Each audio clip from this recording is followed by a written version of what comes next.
Abre tu Biblia en Mateo capítulo 5. El día de hoy estamos arrancando en una sección conocida como el Sermón del Monte, donde Jesús está sentado frente a sus discípulos enseñando su palabra durante 3 capítulos de este evangelio: Mateo 5, 6 y el capítulo 7.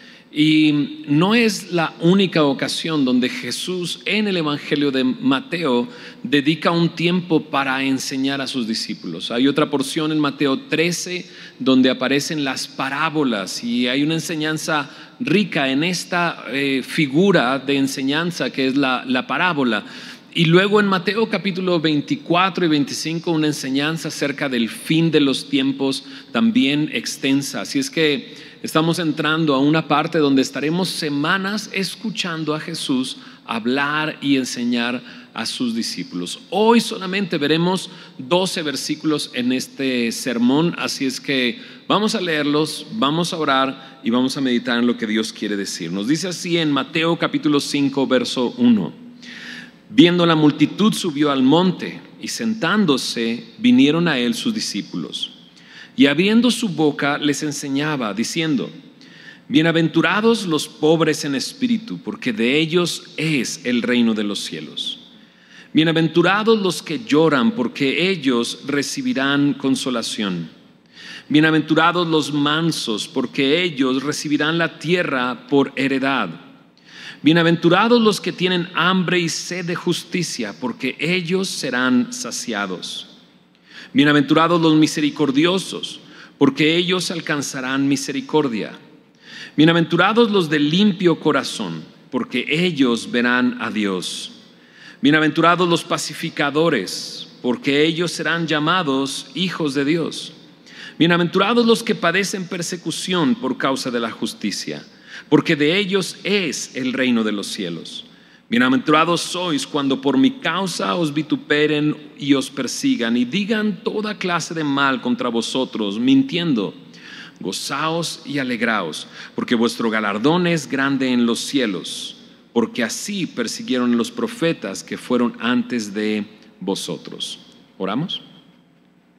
Señor, gracias por este tiempo meditando en tu palabra. Te pedimos que tú hables a nuestros corazones, transformes nuestras vidas. Señor, ayúdanos a entender lo que tú quieres decirnos, y sobre todo, Señor, que tu palabra, como esa semilla que puede penetrar nuestro corazón, pueda dar mucho fruto, Señor, en nuestras vidas. Espíritu Santo, convéncenos de pecado, de juicio y de justicia. Guíanos a la verdad. Ese es nuestro deseo, nuestro anhelo, Señor. Te lo pedimos todo esto en tu nombre, Señor Jesús. Amén, amén. En este sermón del monte, Jesús hace un recorrido a través de los mandamientos. De hecho, esta frase que viene al principio en el versículo 1 dice: viendo la multitud, subió al monte. Algunos dicen, nos recuerda a Moisés cuando subió al monte para recibir la ley de Moisés. Y Jesús aquí está en esta enseñanza trayendo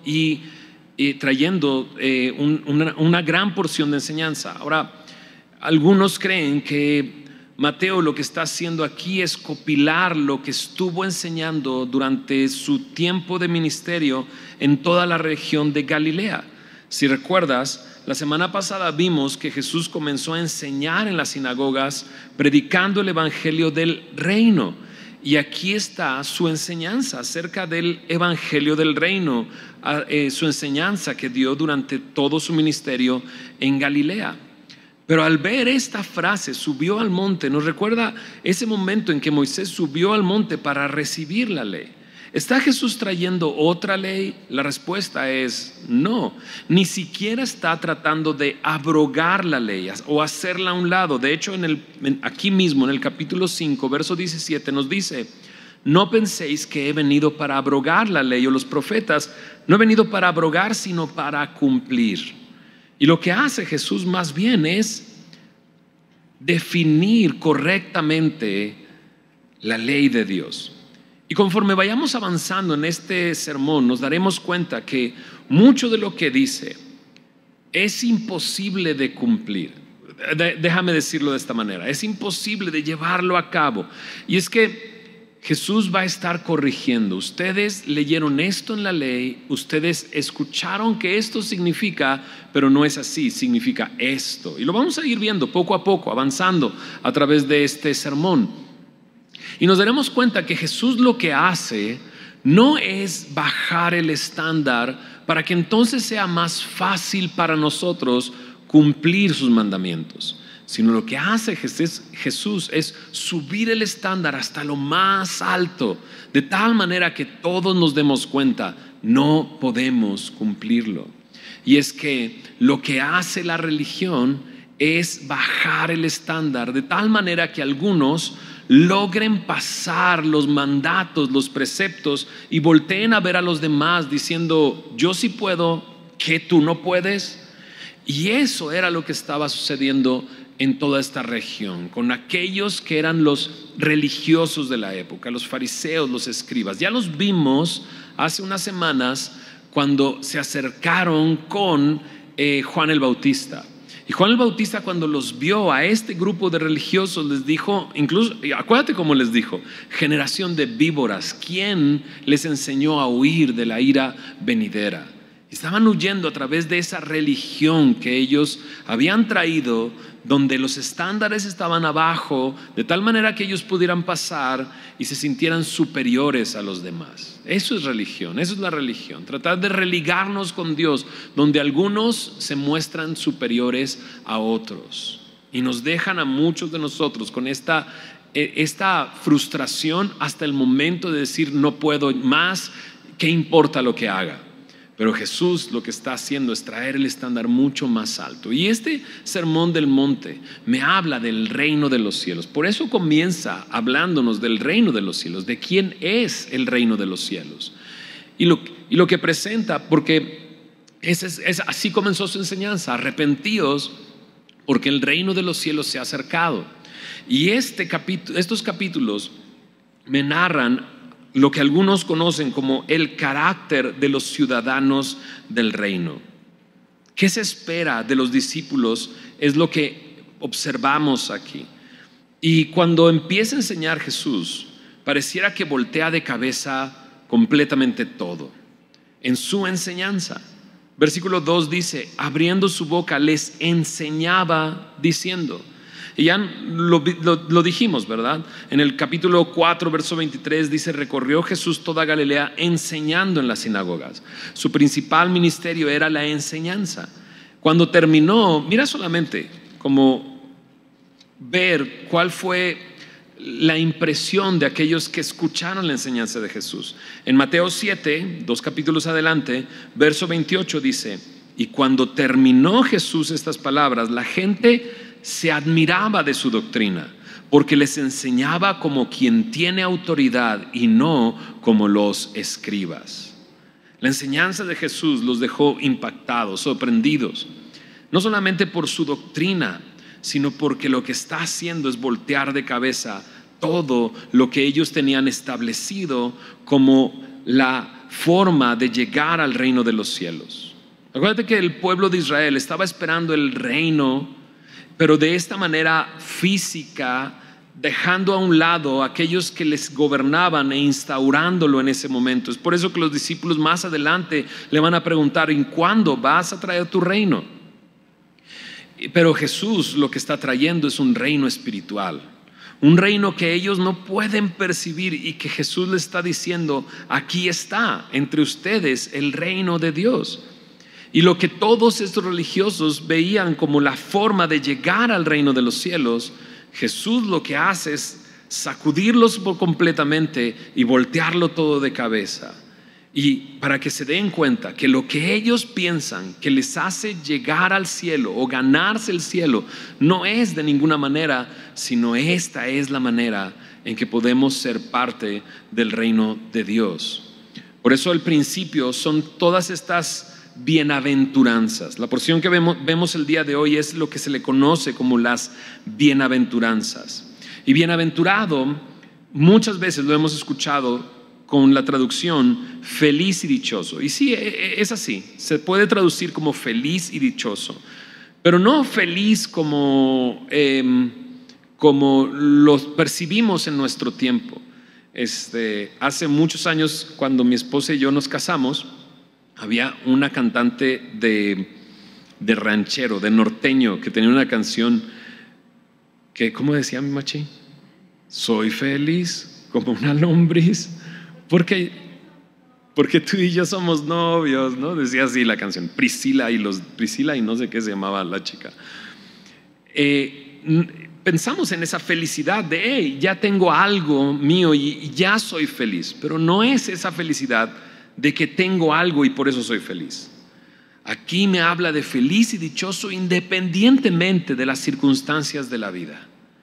Esto me habla más de ser afortunado. Algunos dicen, una mejor traducción sería bendecidos. Hemos sido bendecidos por Dios, bienaventurados, afortunados, pero tampoco tiene que ver con la suerte.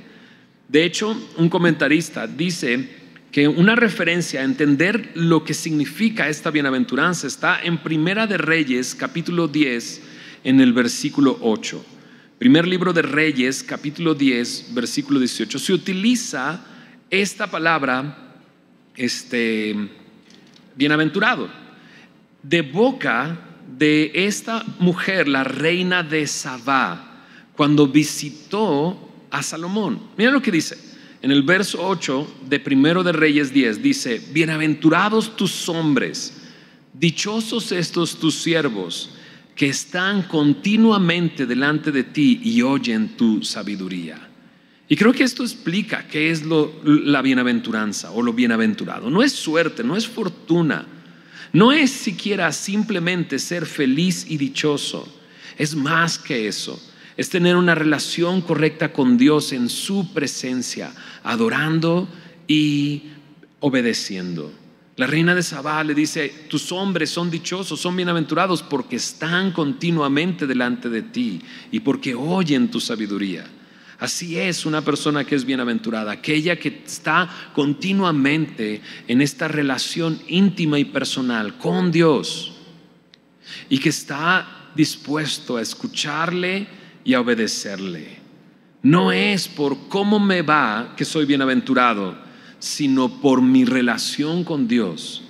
Y vemos esto repetirse en el Antiguo Testamento. Por ejemplo, el Salmo 33, en el versículo 12, me habla de esta presencia de Dios y cómo trae bienaventuranza a su pueblo.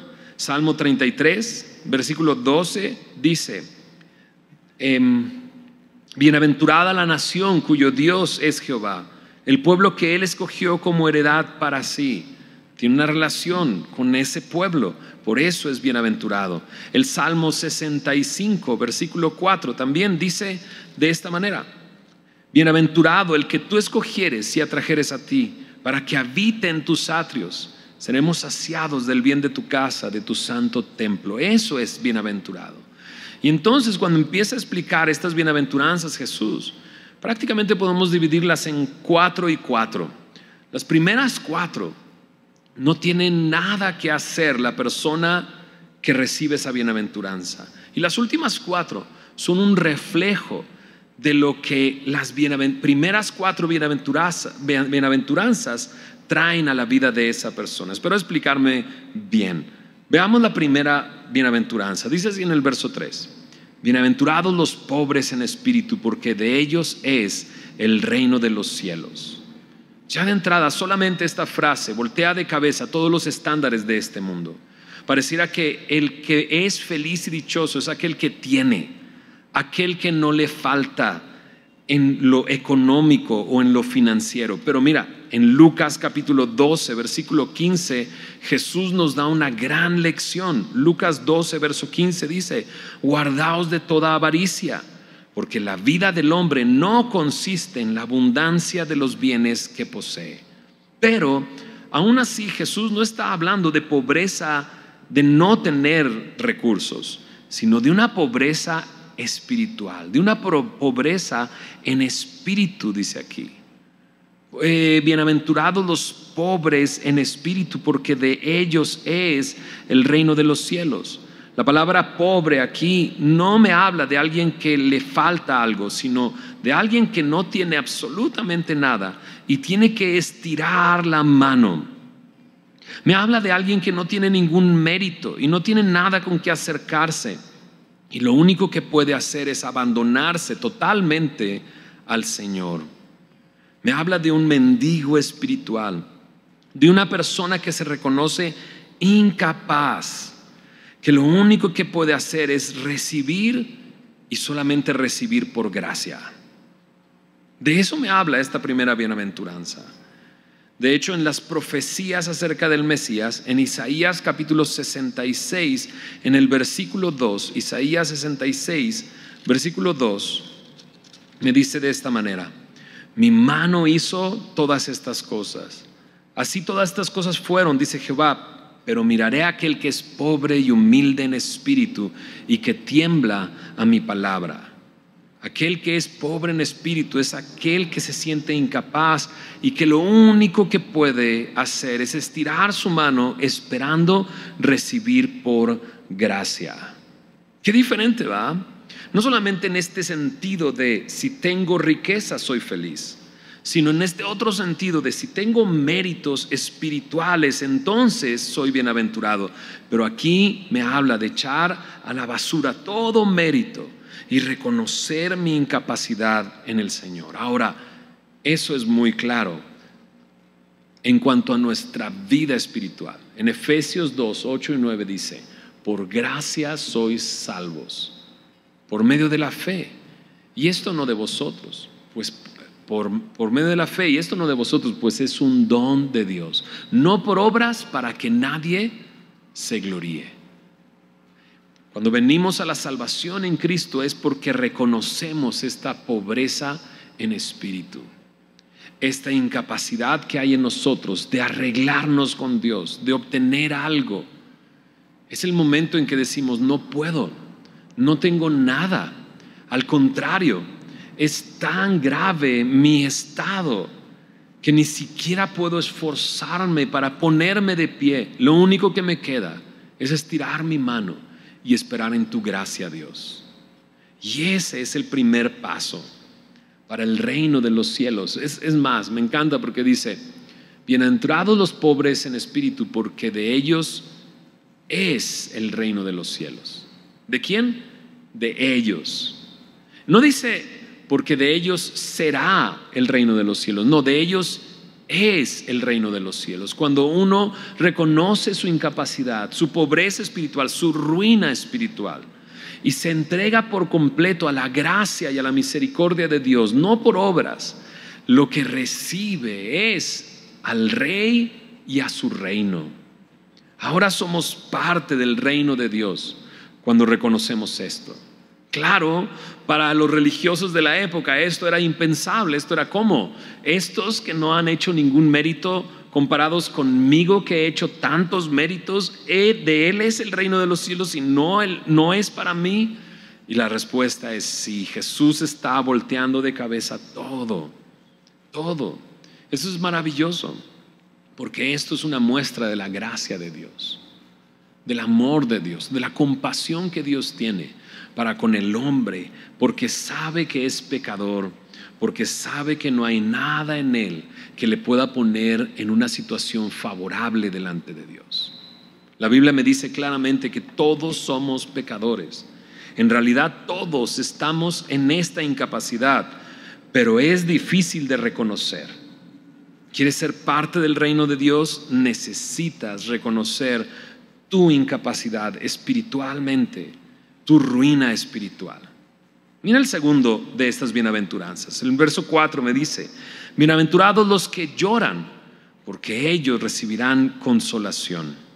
Si la primera podría haber sacado de onda a aquellos religiosos, esta aún más. Porque ¿cómo puede ser alguien feliz llorando? ¿Cómo puede ser alguien feliz lamentándose y con dolor? Bueno, siguiendo esto, entendiendo lo que Jesús, hacia donde Jesús nos está llevando y presentando esto, Me está hablando de aquellos que lloran y les duele su condición y su pecado.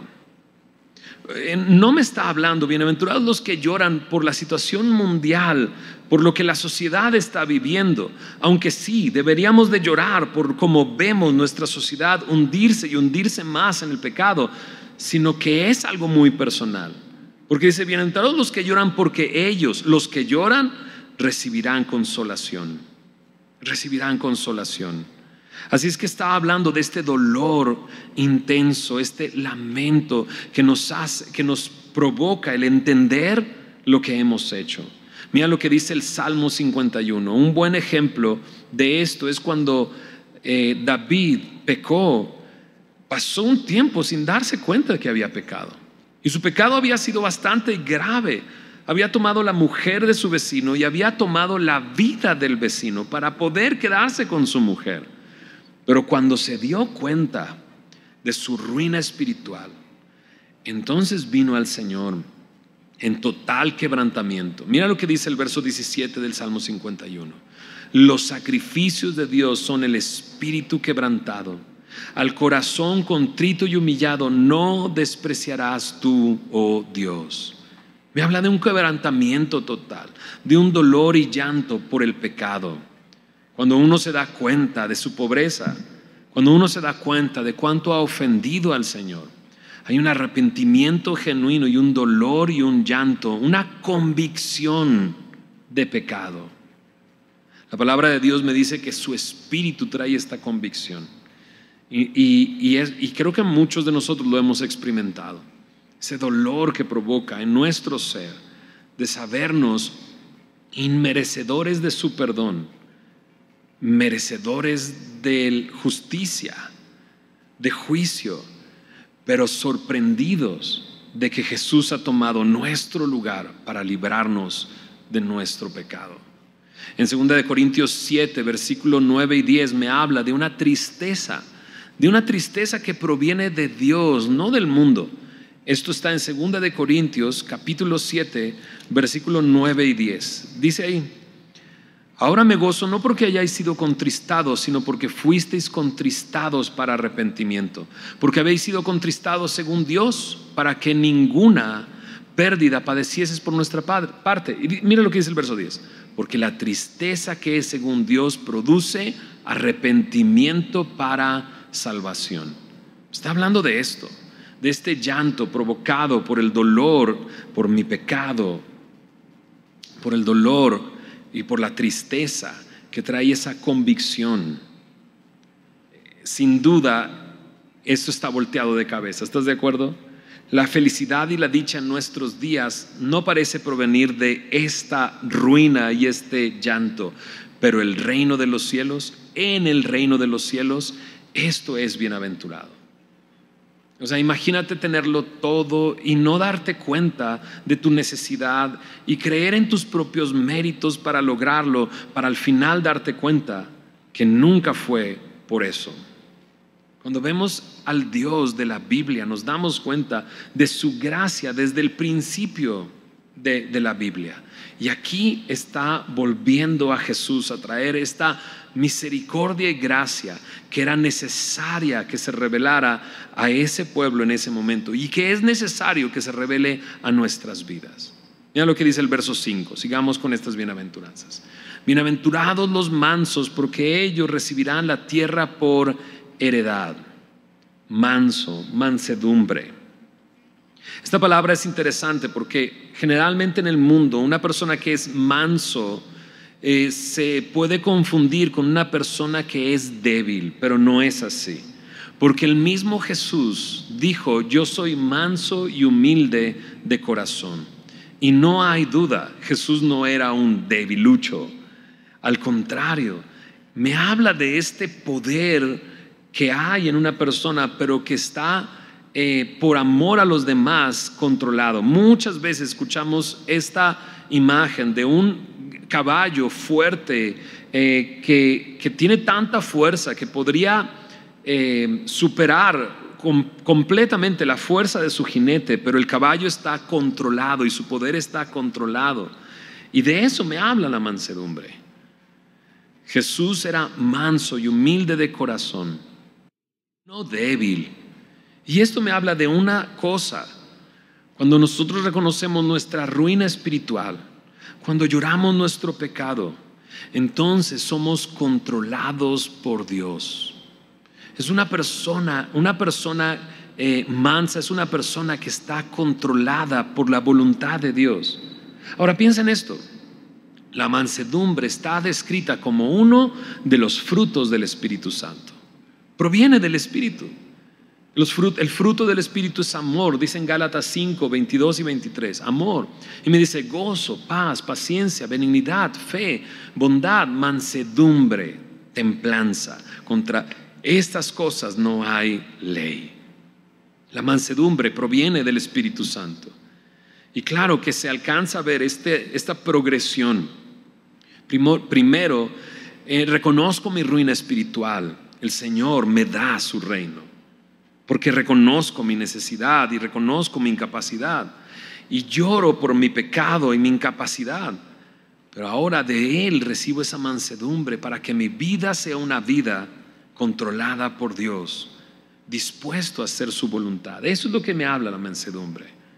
Una persona mansa es una persona que sus pasiones están controladas porque quiere rendirle homenaje a otra persona. Y eso es la mansedumbre. Jesús vivía así. Jesús no hacía nada que no le haya sido dicho por el Padre que hiciera. Su vida estaba controlada por su Padre. Ahora, dice ahí: bienaventurados los mansos, porque ellos recibirán la tierra por heredad. Una herencia no se gana. Una herencia solamente se recibe tras la muerte de aquel que dejó esa herencia. Y Jesús murió en la cruz por nuestros pecados, para que entonces Él enviara, resucitó al tercer día, para que Él enviara su Espíritu, que puede traer ese fruto a nuestra vida de mansedumbre. Verso 6: bienaventurados los que tienen hambre y sed de justicia. Hambre y sed de justicia, porque ellos serán saciados. Pasamos de esta ruina espiritual, a este llanto por el pecado, a esta mansedumbre y vida controlada por el Señor, para entonces tener esta hambre y sed que se describe claramente en muchos de los salmos, o en algunos de los salmos. Mira lo que dice el Salmo 42. Creo que esta es una descripción clara de lo que provoca el ser parte del reino de Dios, después de reconocer mi necesidad, llorar y recibir de su Espíritu. Salmo 42 me dice: como el ciervo brama por las corrientes de las aguas, así clama por ti, oh Dios, el alma mía. Mi alma tiene sed de Dios, del Dios vivo. ¿Cuándo vendré y me presentaré delante de Dios? ¿Sabes? Es esta hambre y sed de Dios, esta hambre que solamente se sacia cuando llego al Señor, cuando soy lleno de Él. Ahora, lo que me encanta es: bienaventurados los que tienen hambre y sed de justicia, porque ellos serán saciados. Aquel que tiene esa hambre y sed de Dios, Dios les saciará. ¿Con qué? Con Él mismo llenando nuestras vidas. Con Él mismo llenando nuestras vidas y saciando nuestra hambre y sed. Hambre y sed de justicia. No precisamente me habla de que hambre y sed de que todo sea correcto, sino de la justicia que es imputada en aquel que ha reconocido su pecado. Recuerda 2 Corintios 5, verso 21: al que no conoció pecado, por nosotros fue hecho pecado, para que recibiésemos justicia de Cristo en nuestras vidas, para que fuésemos hechos justicia de Dios en Él. Es esa justicia, la justicia de nuestro Dios, esa hambre y sed de estar con Él, de tener aún más de Él. Y creo que ya en estos primeros 4 nos damos cuenta, aquellos que Dios en su misericordia y en su gracia, porque ni siquiera es algo que nosotros logramos, ¿verdad? Muchos de nosotros recibimos a Cristo hace ¿cuántos años?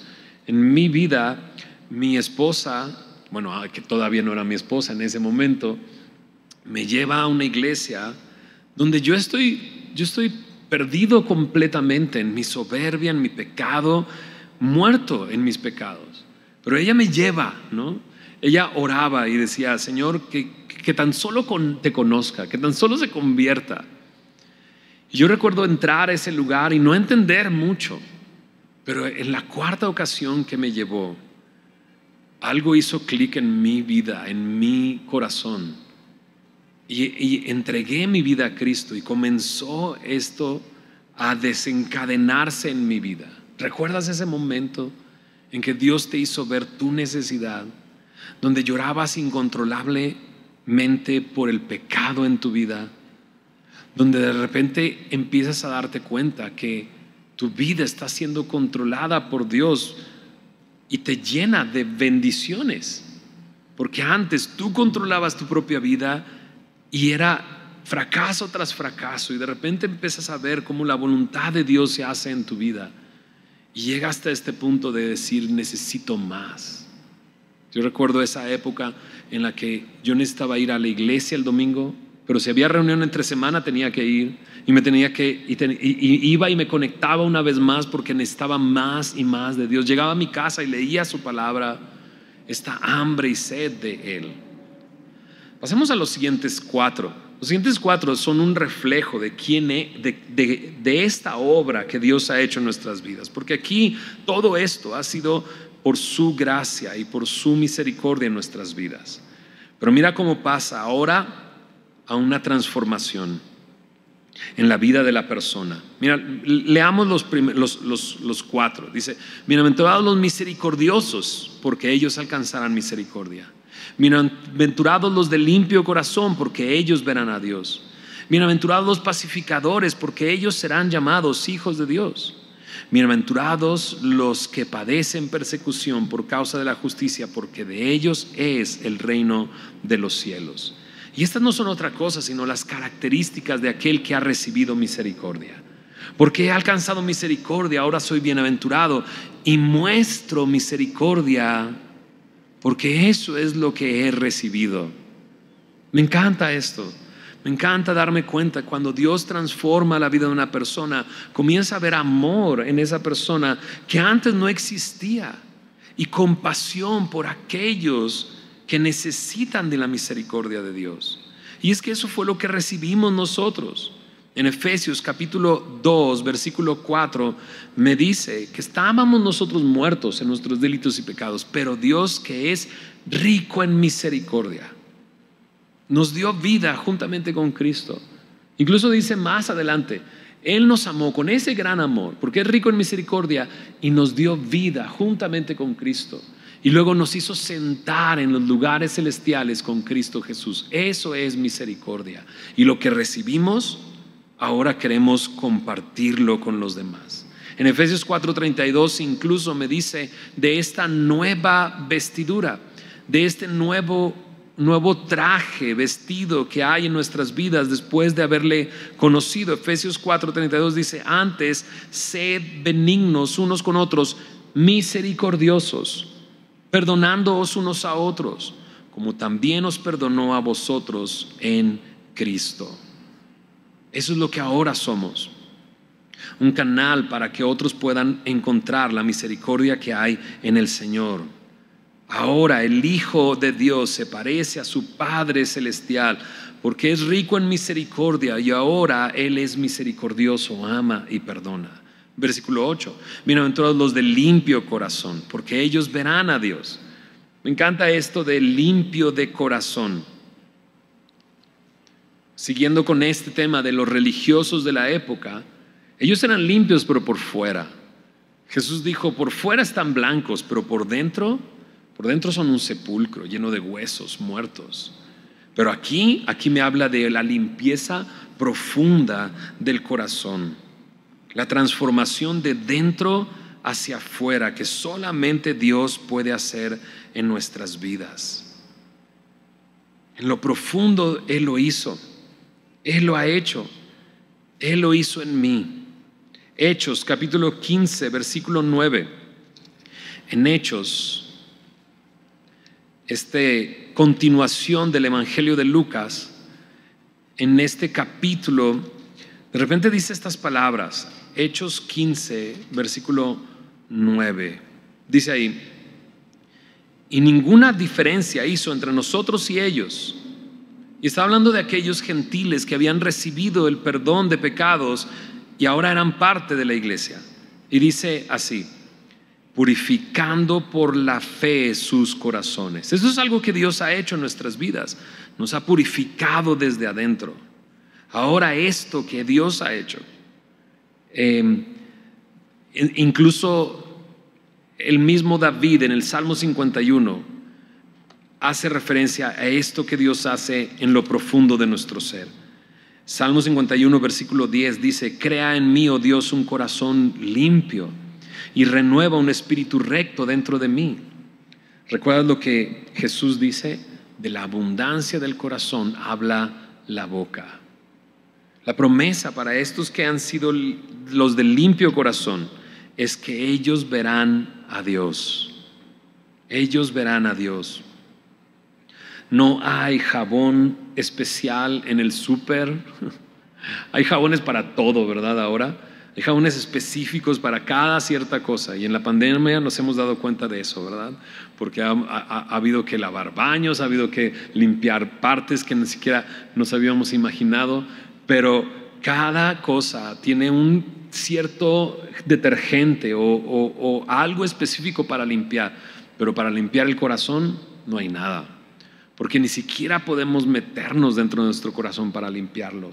Pero Jesús sí puede purificar nuestro corazón por la fe. Y eso nos da esta realidad. Veremos a Dios, no por nuestros méritos, sino porque Él nos ha limpiado en lo profundo. Esto también se traduce en mi integridad delante de los hombres.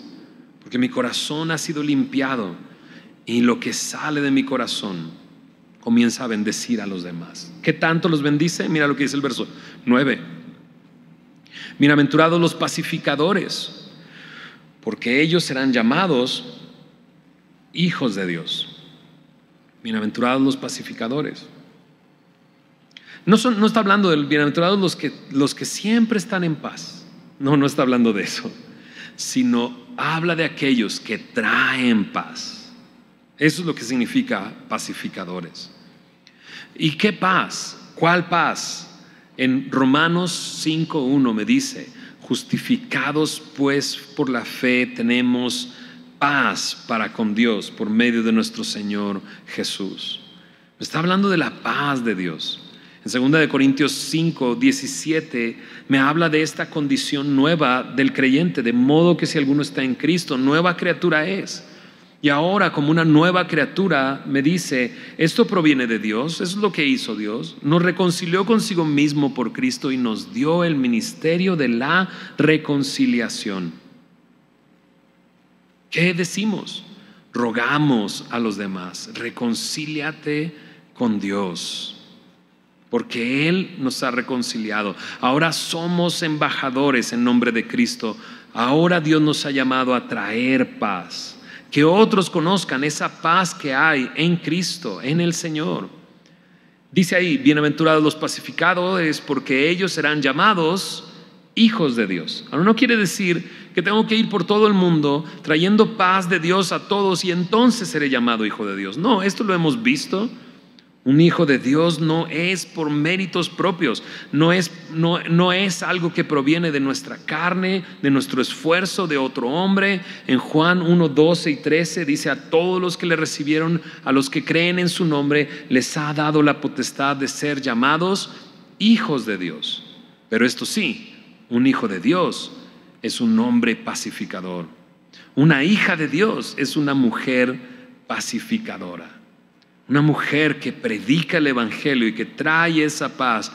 Un embajador, una embajadora en nombre de Dios en este mundo, llevando a otros a la reconciliación con Dios.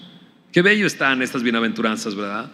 Vamos paso a paso viendo el reino de los cielos. Y termina con esa misma frase, verso 10. Bienaventurados los que padecen persecución por causa de la justicia, porque de ellos es el reino de los cielos. Qué extraño, es el reino al revés, es el mundo al revés. no es lo que los religiosos de esa época esperaban, no tiene nada que ver con estos méritos y este honor que recibían los religiosos, porque por fuera se veían muy limpios y porque obtenían esos grados de hey, yo sí lo hago y tú no. Esto es totalmente contrario. ¿Cómo puede ser alguien bienaventurado padeciendo persecución? Y más incluso con lo que dijo justo antes: bienaventurados los pacificadores, aquellos que traen paz. Pero estos mismos son los que padecen persecución por causa de la justicia, porque hablan de un reino que no es el de este mundo.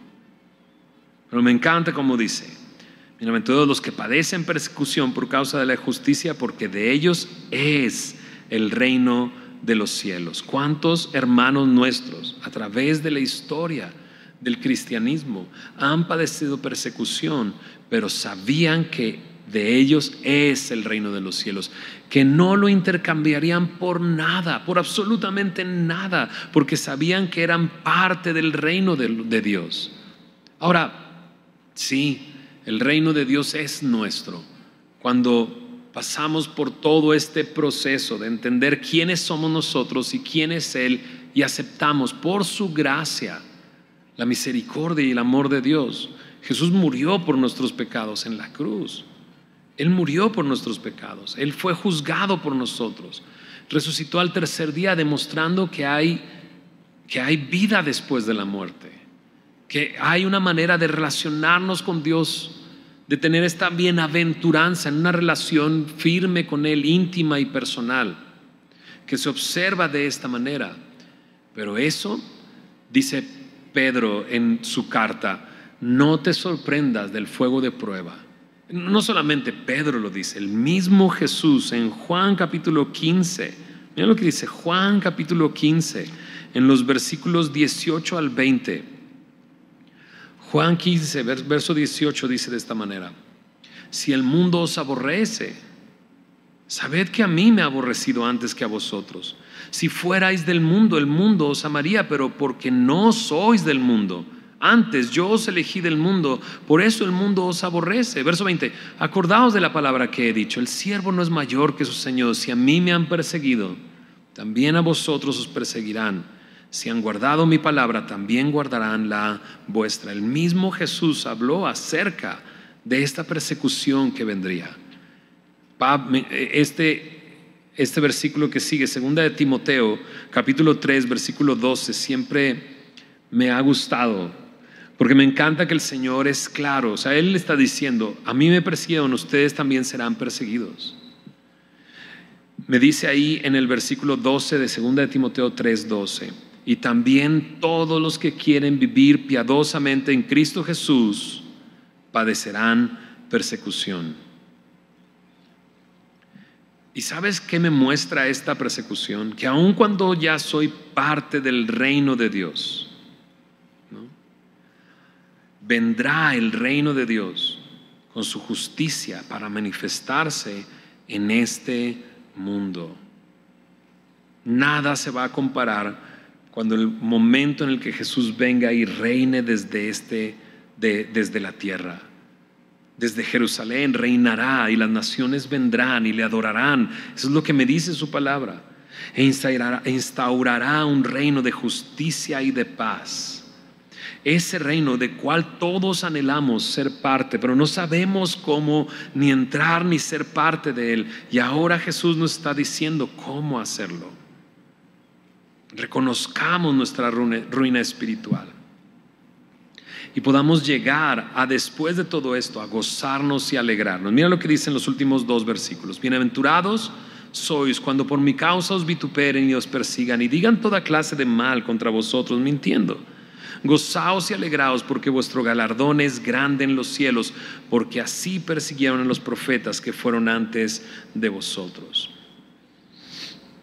Un comentarista dice esto acerca de las bienaventuranzas: las bienaventuranzas no son condiciones para la salvación, sino bendiciones de enormes proporciones causadas por una relación íntima y personal con Dios. Y eso es, estas bendiciones de nosotros es el reino de los cielos, recibirán consolación, recibirán la tierra por heredad, alcanzarán misericordia, seremos saciados, veremos a Dios, seremos llamados hijos de Dios.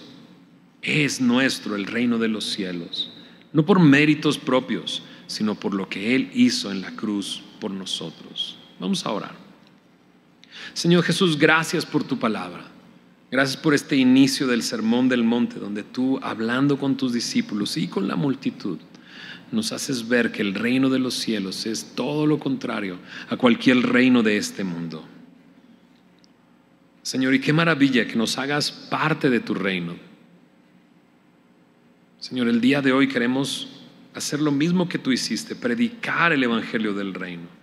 Señor, algunos de nosotros ya somos parte de tu reino y volvemos a decirlo, no por nuestros méritos, no por cómo nos comportamos, ni siquiera por lo que pudiéramos hacer ahora en este tiempo, sino ha sido por tu gracia. Señor, tú nos has permitido despertar y darnos cuenta que somos tus hijos, que somos tuyos, que somos parte de ti, que estamos en tu reino. Nos has sorprendido. Pero yo te pido, Señor, que aquellos que aún no son parte de tu reino, que aún no tienen esa salvación que tú quieres darles y todas estas bendiciones que tú quieres traer a sus vidas, que el día de hoy se puedan dar cuenta de su necesidad de ti.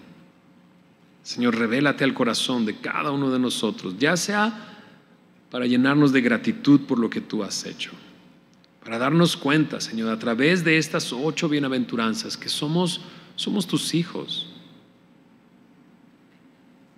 que somos tuyos, que tú eres nuestro Rey.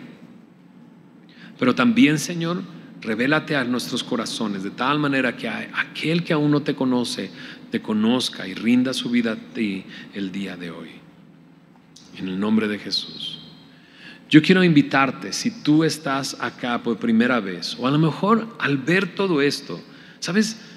También esto es una manera de distinguir y entender si somos parte del reino de los cielos.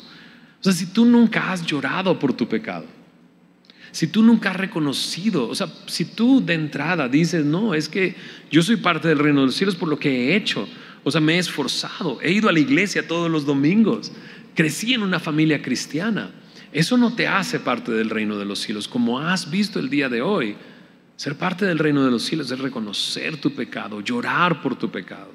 Si tú no alcanzas a ver que hay una hambre y sed de querer saber más de quién es Dios y qué quiere de tu vida, si no hay esa mansedumbre en tu vida, quizás no eres parte del reino de los cielos. Entonces, no solamente quisiera hablarle a aquellos que por primera vez están con nosotros y se están dando cuenta de las bendiciones que para sus vidas. Entrega tu vida a Cristo, reconoce tu pecado, llora tu pecado, ríndete a Él. La palabra de Dios dice que si tú confiesas con tu boca que Jesús es el Señor y crees en tu corazón que Dios le levantó de entre los muertos, serás salvo. Jesús predicaba, arrepiéntete porque el reino de los cielos se ha acercado. Y el reino de los cielos está aquí y se está acercando a tu vida. Necesitas arrepentirte. La Biblia me dice que si tú reconoces, te arrepientes de tus pecados y pones tu fe en el Señor Jesús, como decíamos al principio, estiras tu mano porque no tienes otra cosa más que ofrecer sino este deseo de recibir su gracia, serás salvo. Jesús murió por tus pecados y resucitó al tercer día. Pagó tus pecados en la cruz del Calvario para que tú seas libre de pecado y tengas una vida eterna en Él. Así es que te quiero hacer esa invitación. El día de hoy recibe al Señor, entrégale tu vida, que a partir del día de hoy rindas completamente tu voluntad a Él, a su señorío. Sea Él tu Rey, seas parte de su reino. Pero también, si tú incluso puedes decir soy semilloso, pero no ves, o sea, no eres una persona que tiene misericordia, que tiene esa mansedumbre. Si tú te das cuenta que no eres una persona que eres pacificador, que no tienes este deseo y este anhelo de predicar el evangelio y que otros conozcan esa paz, y a lo mejor hoy te das cuenta, quizás no estoy dentro del reino de los cielos. ¿Sabes? Hubo un hombre que se acercó con Jesús y le preguntó, ¿cuál es el primer mandamiento? Y le dijo Jesús, amar a Dios y amar a tu prójimo como a ti mismo. Y él le dice, claro, eso es, amar a Dios, esa es la ley y los profetas. Y Jesús le dijo simplemente esto: no estás lejos del reino de los cielos.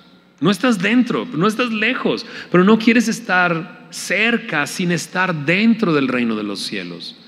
Es que aun cuando te hayas dicho semilloso por algún tiempo o cristiano por algún tiempo, si el día de hoy te identificas y dices, no tengo esto, quizás estás cerca pero no estás dentro. Rinde tu vida a Cristo hoy. Entrégale tu vida a Cristo el día de hoy. Si tienes este deseo y este anhelo, quisiera guiarte en una oración.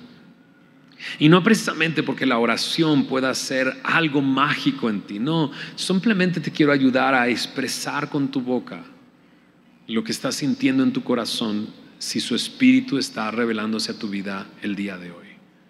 Si tú eres esa persona que dentro de su corazón está sintiendo este anhelo por el Señor, este deseo que antes nunca había existido, o de hecho esta realización del pecado en tu vida y de lo muerto que estás, de lo falto de recursos que estás, entonces haz esta oración conmigo. Ahí en donde tú estás, cierra tus ojos, dile, Señor Jesús, díselo, hoy vengo delante de ti, entiendo mi necesidad ahora. Antes no lo sabía, pero ahora entiendo que estoy muerto en mis pecados y el día de hoy me rindo a ti. El día de hoy te recibo y creo en tu nombre. Gracias, Señor, por tomar mi lugar en esa cruz. Díselo, gracias por tomar mi lugar en esa cruz. El día de hoy me arrepiento de mis pecados y deposito mi fe en ti, Jesús, creyendo que tú eres el Hijo de Dios, creyendo en mi corazón que Dios te levantó de entre los muertos. Me rindo completamente a ti el día de hoy. Díselo en el nombre de Jesús. Amén. Déjame orar por ti. Señor, gracias, Señor, por tu amor y por tu gracia. Y gracias porque el día de hoy podemos ver a estas personas, estos hombres y mujeres, entregando su vida a ti, Señor. Gracias por hacer tu obra en ellos. Te pedimos que sigas haciendo tu obra. La obra que tú has comenzado hoy, tú la lleves a término. Y gracias, Señor, porque el día de hoy tú puedes saciarles, llenarles de ti. Señor, provoca cada una de estas cosas en sus vidas como parte de tu reino. Haz tu obra en ellos, Señor, te lo pedimos. Llénalos de tu Espíritu Santo y guíales en esta nueva vida, Señor, en el nombre de Jesús. Amén y amén. Si tú recibiste a Cristo, manda un mensaje. Recibí a Cristo. Tenemos algunos consejos que darte y queremos incluso regalarte una Biblia. Si vives en el área metropolitana de la Ciudad de México, queremos llevarte hasta tu casa una Biblia, platicar contigo, orar contigo unos minutitos, porque creemos que lo que Dios ha hecho es algo maravilloso y estamos llenos de alegría y de gozo porque has hecho esta oración. Así es que comunícate con nosotros, por favor. No importa que veas este mensaje en la madrugada, hoy o mañana a las 4 de la mañana y estés escuchando, manda un mensaje, no importa, te vamos a contestar más tarde, pero manda un mensaje. Recibí a Cristo hoy, queremos saber que lo has hecho y queremos acompañarte en este nuevo caminar, en esta nueva vida en ti.